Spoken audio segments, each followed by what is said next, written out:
સુરતના cyber crime પોલીસે share માર્કેટમાં રોકાણના નામે છેતરપિંડી કરનાર ગેંગનો પર્દાફાશ કર્યો છે।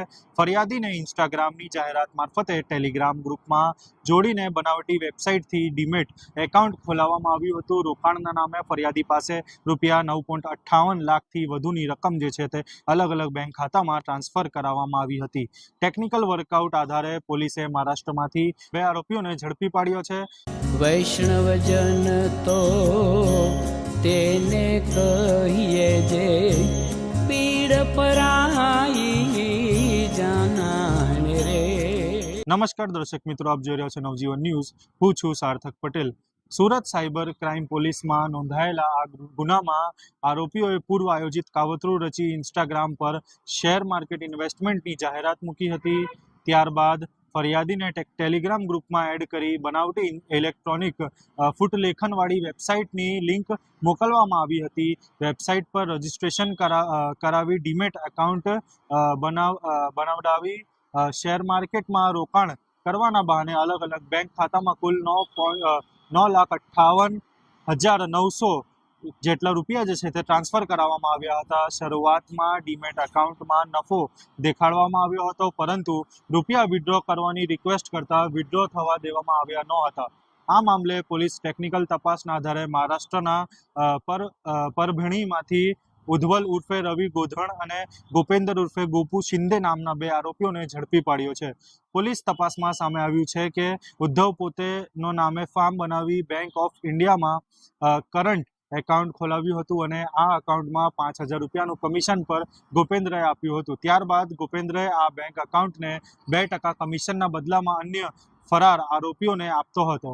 આ બેંક એકાઉન્ટમાં 1 સપ્ટેમ્બર 2025 થી 21 જાન્યુઆરી 2026 દરમિયાન 1 કરોડ અને 50 લાખથી વધુનું ટ્રાન્ઝેક્શન થયુંનું પોલીસનું તપાસમાં બહાર આવ્યું છે।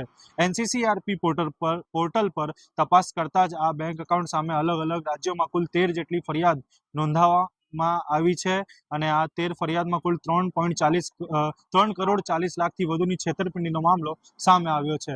હાલ પોલીસ બંને આરોપીની ધરપકડ કરી વધુ તપાસ હાથ ધરી છે અને આ ગેંગ સાથે સંકળાયેલા અન્ય આરોપી સુધી પહોંચવાની કાર્યવાહી જે છે તે શરૂ કરી છે। આવો સાંભળીએ સાયબરના નાયબ પોલીસ કમિશનરે શું કીધું।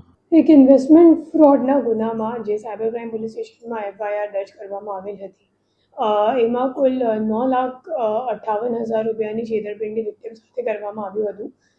જેમાં જે વિક્ટિમ છે એમની ટેલિગ્રામ મારફતે ગ્રુપમાં એડ કરીને પછી એમની ખોટી લિંક એમની સાથે શેર કરવામાં આવી હતી અને એમને એમ કહેવામાં આવ્યું હતું કે તમારું જે રોકાણ છે શેર માર્કેટમાં ઇન્વેસ્ટ કરવામાં આવશે અને તમને વધારો નફો મળશે અને ખોટી લિંકમાં ખોટી રીતે એમને રિટર્ન પણ જોવા મળતું હતું। અને જ્યારે વિક્ટિમે વિડ્રો કરવાનો પ્રયાસ કર્યો ત્યારે ખબર પડી કે એમની સાથે છેતરપિંડી થઈ ગઈ છે, કેમ કે એ લોકો વધારાના ચાર્જ પણ માંગતા હતા અને વિડ્રો કંઈક કરવા એ લોકોએ દીધા નથી। પછી આ ગુનાની તપાસ કરતાં ખબર પડી કે મોટાભાગના જે પૈસા છે એ પરભણી મહારાષ્ટ્રમાં રહેતો ઉદ્ધવ ધોંધલી છે, એ અકાઉન્ટ હોલ્ડર છે અને એમના કરંટ અકાઉન્ટમાં મોટાભાગના ટ્રાન્ઝેક્શન્સ થયેલ હતા। તો આપણી ટીમ અહીંયાથી ત્યાં પરભણી ગઈ અને એમની જ્યારે ધરપકડ કરવામાં આવી અને પૂછપરછ કરવામાં આવ્યો તો ખબર પડી કે એમને ખોટું દસ્તાવેજી પુરાવો બેંકમાં રજૂ કરીને અને કલેક્ટર કચેરીમાં રજૂ કરીને ઉદ્યમ સર્ટિફિકેટ મેળવી અને current account Bank of India બ્રાન્ચમાં ખોલાવવામાં આવ્યું અને એમના જે અકાઉન્ટ છે એ પોતે કમિશન ઉપર જે બીજો આરોપી છે ગોપેન્દ્ર શિંદે એમને આપ્યું।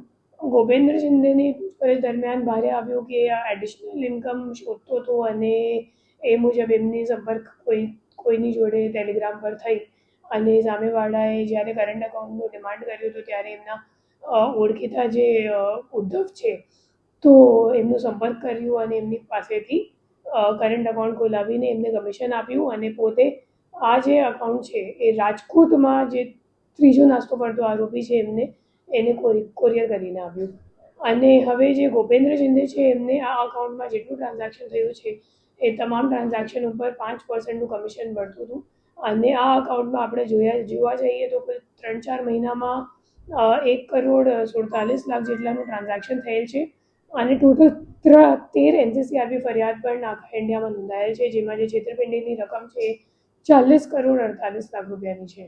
અને હવે જે રાજકોટવાળા નાસ્તો કરતો આરોપી છે એમને શોધવાનો આપણો પ્રયત્ન ચાલુ છે. આવા જ મહત્વના સમાચાર જોવા માટે જોતા રહો નવજીવન ન્યૂઝ. સુરતથી સાર્થક પટેલની રિપોર્ટ.